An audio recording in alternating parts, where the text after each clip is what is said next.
Hello there, everyone. How are you today? Super excited about joining you today with this lovely new collaborative series. Yes, I'm literally on a roll, folks. I'm just getting all my lovely biz besties, and we're just going to collab you out for the rest of the year. Anyway, if this is your first time joining me, my name is Patricia Hayes. I'm an executive advisor and career empowerment coach and authentic networking strategist. But here today, I am the trainee, and I am with my dear friend, Brienne Hennessy, who is going to tell you all about herself.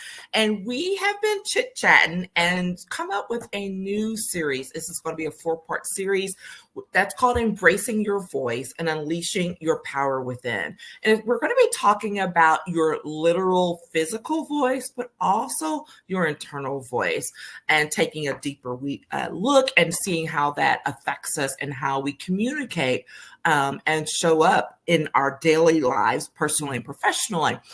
Brienne, how are you today? I am so delightful because I'm here and this is coming to life, and I'm just so grateful. I'm super excited. I'm super excited. So a little bit about me. I'm a lawyer by training. Save all the lawyer jokes. I've heard them all.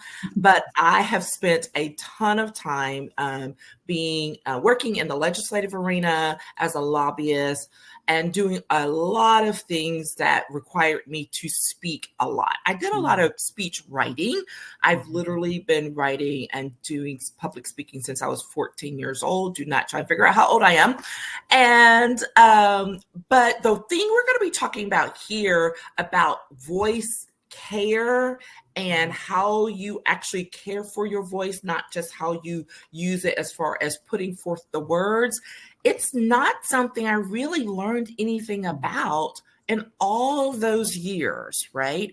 And so that's what we're going to be talking about here on this first session, which is the hidden prep tool that every public speaker uses, but forgets about. And I'm leading with the answer there, but Brienne, pop in there and tell us a little bit more about you before we get started. Absolutely. Thanks, Patricia. So I am Brienne Hennessy. My pronouns are she, her, and hers. And my background is as a speech and voice pathologist. I spent nearly 14 years in voice clinics across the country, rehabilitating injured voices from all walks of life and all kinds of professions, from, a state of difficulty communicating and even having sound, all the way back to being able to keep doing their job and keep doing the activities that they love. And throughout that time, I started to really see some gaps in the process. And a big gap for me stood out when people would often say, well, I didn't think about this before, kind of like you alluded to, Patricia. Like, sure, I talk every day, but I don't know. It didn't occur to me that this could change in such a way that I'm sitting in a clinic now hoping that my voice will return to its normal function. And often when that started to show up, it really just required, more education. There's just this gap in preventative knowledge and proactive care that people can easily take. But like we kind of said, it's not often thought about, or it's taken for granted. Because how many of us wake up in the morning and are like, my voice will be there until it's not. Yeah. And in that moment, it can feel frustrating. Of course, it's inconvenient. It can feel worrisome. And then it can really devolve into disrupting quality of life and your livelihood. So I'm really grateful that in the process of seeing, that gap and wanting to do something more about it, I was introduced to this idea of building a business and becoming an entrepreneur. And for me, that was a big mental shift of way of thinking. And I'm just really delighted that now I can focus on making sure that people are preventatively aware, because how many of us want to spend, any of our time, money, insurance dollars in healthcare settings if we don't have to? We have better things to do with our lives. So yes, I'm just grateful that this is out there. And so now with my business, Your Vocal Vitality, I focus primarily on executives, coaches, public speakers, educators, those who use their voice to do their job. Your voice is an asset. It's meant to rise above the rest. And when you care for it like an athlete cares for their sport, you will succeed in having longevity, clarity, ease, and reliability with an instrument that is so unique to you that it's worthy of care. And I think that's why we're here. Oh, yes, absolutely. Do y'all see why I love this woman? I mean, so I told her before we got started, I get to be the trainee and the guinea pig, and you're going to hear all of my stories of, responding to Brienne and her little tricks on getting you to talk when you don't want to talk. We'll talk about that as well. So you're going to, these are going to be stories that are not made up or whatever. Like, these are my stories. Mm-hmm. This is our dynamic, y'all. This is us. This is us. I mean, just before we started, literally, I was just doing my little calm down routine. And she's like, that's a lovely little sound you need to do again in order to get your voice ready. I mean, there's no getting away from it. Okay. So just imagine if she's officially your coach. Oh my gosh, it's so true. I do turn it off. People have asked me, they'll hear what I do and they'll go, so are you always listening to voices? And truly, I'm not. I promise I can turn it off. And at the same time, when it doesn't sound right, and they be like, and my friend. Tell me more. Let's do a few things together. Yeah, I'll tell you about the messenger messages another time in the next episode, I believe, because you're going to get to hear all of my stories. Okay. So today, when we're talking about that hidden prep tool, our voice, and that if you're a public speaker, you clearly use, but you don't think about, you're thinking always about writing the speech, right? I mean, I've been speech writing since I was 14. I made that reference. I end up being a speech writer, even though that's never my official title ever, but I have written speeches for not just for myself, but for elected officials, for, heads of university systems, all the things. I'm like, it has become a part of me. And as I stated, during that time, it's always on making sure the words get on the paper correctly, that they're in the right order, maybe a little bit about the cadence, depending on who I was writing for, and assuming their voice, right, in order to make sure the words come across correctly. Yes. But never did we talk about what they need to do in order to care for their voice, to make sure that they can be effective. You see it all the time. People have their bottle of water, which definitely is a helper, right? Yeah. Speaking, so that you're not having to keep clearing your voice or whatever, but not really getting to the meat of it. And, one of the things we say is you might have the best copywriter on the block, but if you deliver those words in your speech and it's flat, it's monotone, it doesn't have any oomph to it, then what are you really doing? And tell me, let's talk a little bit more about that, Brienne. Absolutely. So you referenced, you're writing for the voice of that person. So yes, there's figurative voice, right? Our message and how that's coming across. But the physical instrument of our voice has so much to do with that. That intonation and pitch and volume are all integral components to this. And also, when a speaker is not engaging to you, and more often than not, it's not because of what they're saying, it's because of how they're saying it. Yes. So you're either stuck listening, depending on where you're at, the event, whatever the case may be, just, hoping to try to tease out some little, nugget from it, or tuning out. Or I've worked with folks who are in radio, for example, and they are using a voice that is, again, not their natural sound. One voice that's pretty common in that sphere is Fry. And so people get down here thinking that that's going to be effective because it's lower. People turn them off. They've straight up told me, I will turn someone off if I hear that. Now, I recognize these are preferences and biases. We can get into that. But when it comes to what you are capable of in your intonation and having the tone match what you want to say, not just reading words for the sake of reading words, it's going to change the game. Yes. It's going to change the game. Yeah. Don't even get me started. That's a whole other conversation. My pet peeve about reading, just reading the words. I mean, again, I was trained as a public speaker. I literally did the whole extemporaneous speaking thing. So you Right. give me a note card and 3 points and I'll make up whatever. Yeah.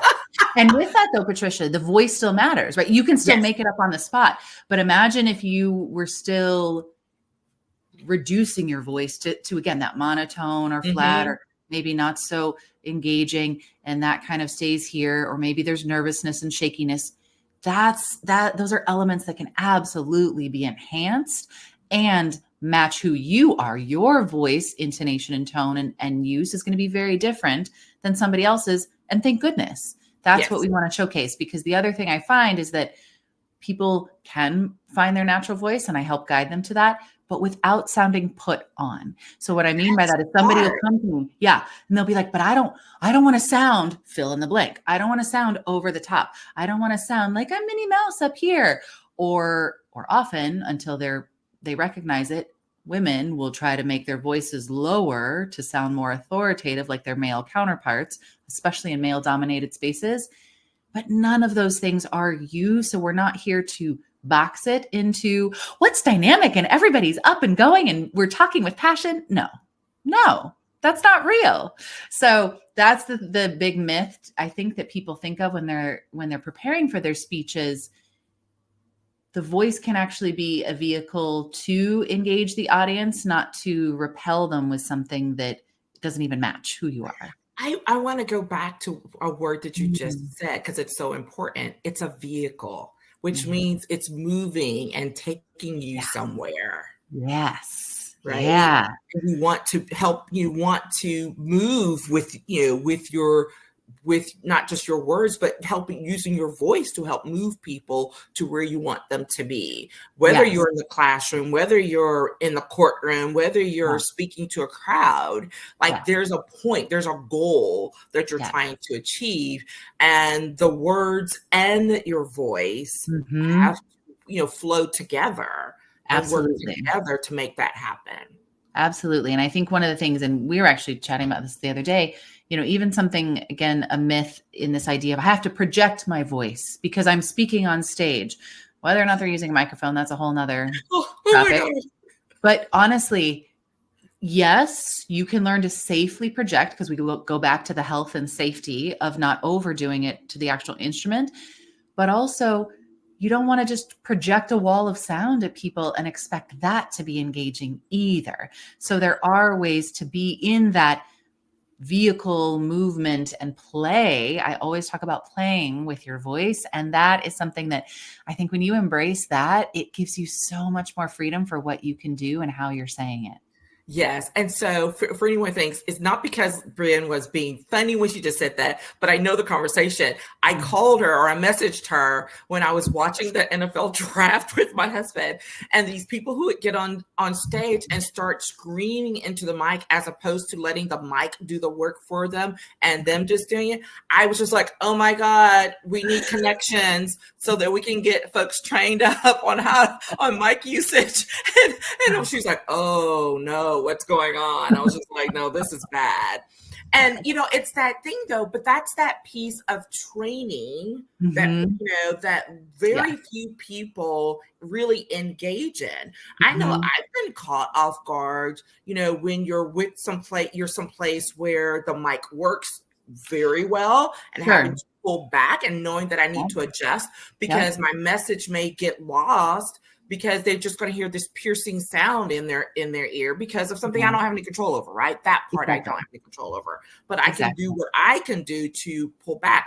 Or worst case scenario, when the mic goes out and now you have to adjust and project in a whole other way. And what does that do? Because I've had those moments where I'm speaking without a mic and probably overdoing it, because next thing I know, there's a give in my voice and I'm like, oh, exactly.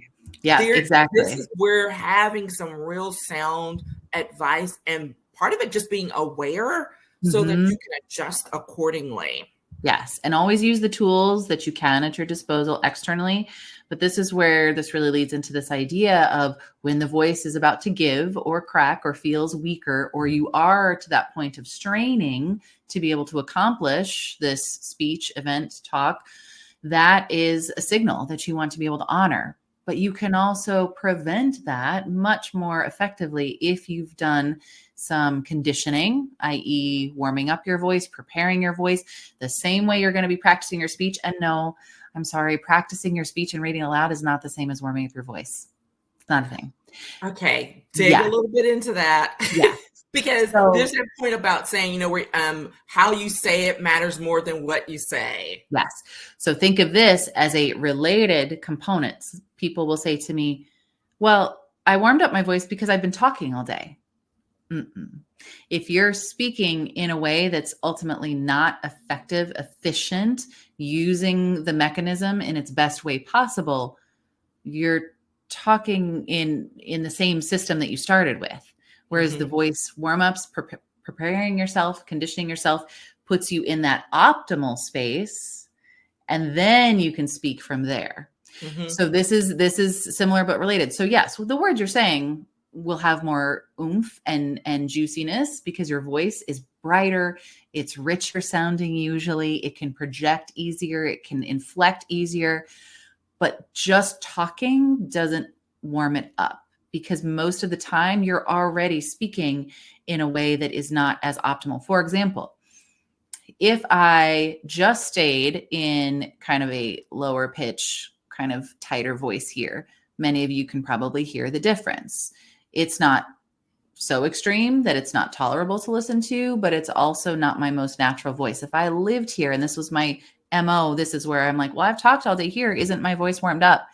It's not going to feel good because I can already start to feel it pressurize here in the throat. The sound is very condensed to me. So do you see what kind of cycle that puts you in? If you're like, well, I warmed up because I spoke, that's not the same as going, and putting your voice in its place of optimal performance first. No athlete's going to be like, I'm limping a little bit today, but I'm going to run anyway.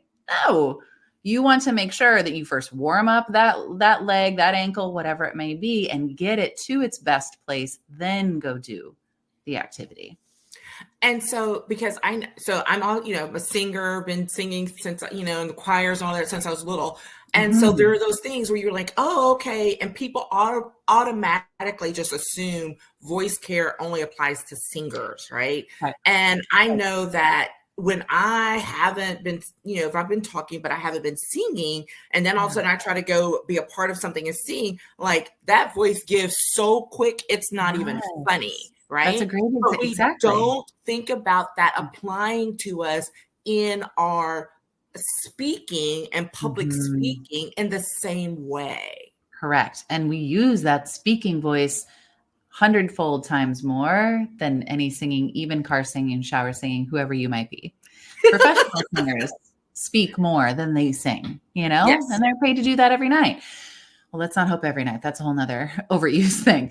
Right. So that's where I get, really encouraged by professional speakers and public speakers who are open to looking at this as part of their well-being and their prep. Because on the flip side, I've had people in my DMs 24 hours before their event saying, Brienne, my voice is going. It's weaker. I'm losing my voice. And fortunately, we're able to do some things in the interim, but who needs that kind of stress? The time away that they could have been spending either preparing their talk more, their voice more, or networking, because we have to keep in mind, most of these places we go to speak, if we're not virtual, we are actively still talking, networking, doing the things with our voice. So in this person's case, she was able to recover in time to feel strong enough on stage, but why wait to have that kind of disruption when it's something that's so very much preventable? Yeah. I mean, I just really love, because where we started about this being, the hidden tool, but we use it every day. Yep. Sure every do. Day. All day. Sure do. And what I think is so fascinating too is because most people don't necessarily think of their voice when they start to become aware of it, sometimes you can swing too far to the other side and start to be critical of your own voice. And I don't think that serves us either, because we're using this instrument every day to share our message. Mm-hmm. And if you criticize or dislike or even hate something that you're using to share your message, that does not carry energetically to the listener in the best way possible either. So I think we have to be mindful of how we're speaking to ourselves, about our voice, about how we sound, and that it's okay if it's going to crack sometimes. Yeah. That's totally normal. We all have it. And you don't want to ever aim for some false perfectionism or some voice that's not you, but you also want to know that your voice will give you those signals each and every day. So if it's feeling a little weaker that day, honor that. Yeah. If you're not feeling like you want to project on the stage that day, double check that mic is ready to go. Use the supports that you have, because those moments when you are in stressful triage mode can feel really lonely and frustrating and inconvenient. And it's not a fun place to be. Yeah, no, for sure. I mean, and I know that in our next chapter of our conversation, we're going to talk and get more in detail on health and stamina in particular. Yeah. And, you know, that's when you'll get to like hear a lot of my Patricia stories.